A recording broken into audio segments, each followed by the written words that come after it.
Everyone, আশা করি সকলে ভালো আছেন। আমরা এই কিছুদিন একটা আলোচনা শুনতেছিলাম যেটা সত্য আর হিউম্যান নয়। আলী আকবর আশা ভাই পোস্ট করেছিলেন যে কিল সিনেমার পরিচালক রাকেশ ভান্টে নাই কি জানি একটা নাম, আমি নাম বলতে পারতেছি না, খুব কঠিন নাম। যাই হোক, আপনারা জানেনই তার পরিচালনায় শাকিব খানকে আলী আকবর আশা খান বলে এনাকে আর কি এই কিল সিনেমার পরিচালককে একটা স্ক্রিপ্ট দেওয়া হয়েছে। তিনি বলেছেন যে আমি অন্যের স্ক্রিপ্টে কাজ করি না, কিন্তু আমি নিজে যে স্ক্রিপ্টটা করি সেটা আমি বেশিরভাগ করে থাকি।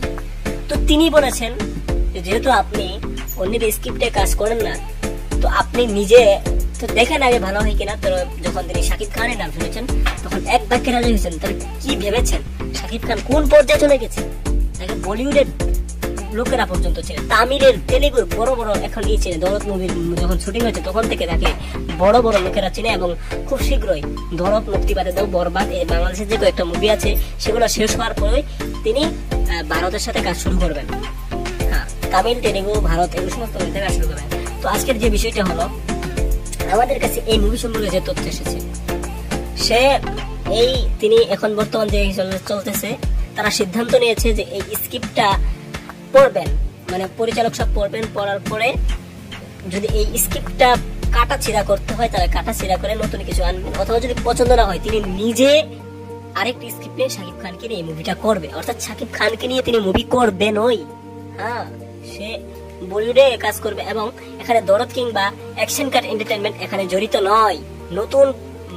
নতুন জানি না, তবে এটা মুম্বাইয়ের প্রোডাকশন হাউস। হ্যাঁ, মুম্বাই থেকে প্রযোজনা করা হবে।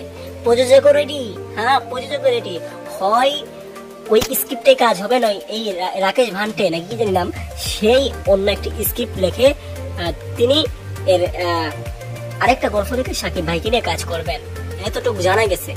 তবে আরেকটা হলো যে ওই সাইফা আলফা নাকি কি জানি একটা আছে, সীমা, এসব যে খেলতে নাই আলী আকবর আশাবার যে আছে, সেখানে বলিউড এবং ঢালিউডকে কোঅপারেশন করার জন্য একটি অনুষ্ঠান হতে যাচ্ছে খুব শীঘ্রই। তো আজকের ভিডিওটি এ পর্যন্তই। ধন্যবাদ পুরো ভিডিওটি দেখার জন্য।